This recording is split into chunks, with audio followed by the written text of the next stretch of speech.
কেয়া। তো আজ আমি অনেক সকাল সকাল উঠে পড়েছি, আর এখন এই যে 5:17 বাজে, আর 6টার সময় আমাদের ট্রেন আছে, আমাদের বলতে আমার আর বর্দার।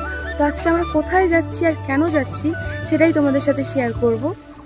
তো ভিডিওটা স্কিপ না করে দেখতে থাকো, যেহেতু 6টার সময় ট্রেন রয়েছে আমার, তো লেট হয়ে যাচ্ছে। তো চলো আমি ফ্রেশ হয়ে নিই। তো আমরা এখন বেরিয়ে পড়েছি, ওই যে বর্দা আর আমি। তো দাদা আমাদের আগিয়ে দিয়ে আসবে। তো ওয়েদারটা দেখতেই পাচ্ছ তোমরা, আজকে মেঘলা ওয়েদার।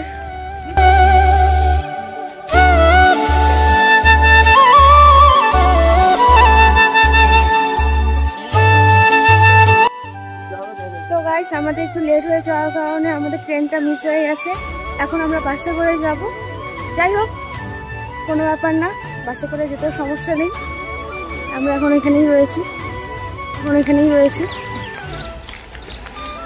তো আমরা এখন বাসে উঠে পড়েছি, বাস ছেড়েও দিয়েছে। রাস্তায় দুটো কথা হচ্ছে।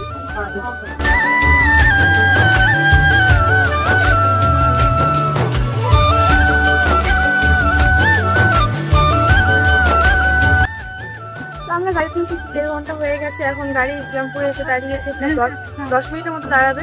তো আমরা এখানে সকালে একটু হালকা পাতলা খাবার খেয়ে যাবো। তো দাদা কেক নিয়ে এসেছে, এখন আমরা কেকটা খেয়ে নিই। গত 4.5 ঘন্টা বাসে বসে থাকার পর আমরা এখন নেমে পড়েছি বাস থেকে। এবার আমরা টোটো করব, টোটো করে যাচ্ছি। তো দেখতে থাকো। তো আমরা এখন প্রপার রাজগঞ্জে রয়েছি। এখন আমরা বাস করবো, আবারও বাস করে দুর্গাপুরে নামবো। তো চলো দেখতে থাকো। একটা বাসে উঠে পড়েছি, এই বাস ধরে আমরা দুর্গাপুরে নামবো, আর দুর্গাপুরে যাবো আমি আমার দিদির বাড়ি যাবো আজ। তো আমরা বাসের থেকে নেমে পড়েছি, আর নেমে নিই আমি এই যে মিষ্টি নিয়ে নিয়েছি, আর ওই যে সামনে দাদা যাচ্ছে। আর চারিপাশে অনেক জল জমে গেছে, বৃষ্টি পড়েছিল হয়তো কাল রাতে অনেক জোরে।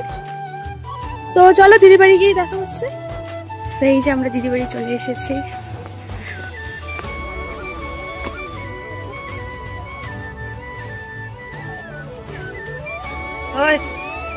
অনু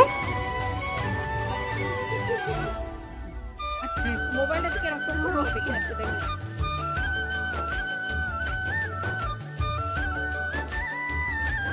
এই যে পুচকিটাকে দেখছো, এই পুচকিটা আজকে অন্নপ্রাশন, এর জন্য আমাদের এত দূর আসা। এই যে এর জন্যই আমাদের এত দূর ট্রাভেল করে আসা। আর এর নাম হলো প্রাচী। তোমরা সবাই প্রাচীকে হাই করে দাও, আর প্রাচী তুমিও হাই করে দাও। তাহলে চলো টাটা, তোমাদের সাথে আবার এক নতুন ভিডিওতে দেখা হবে।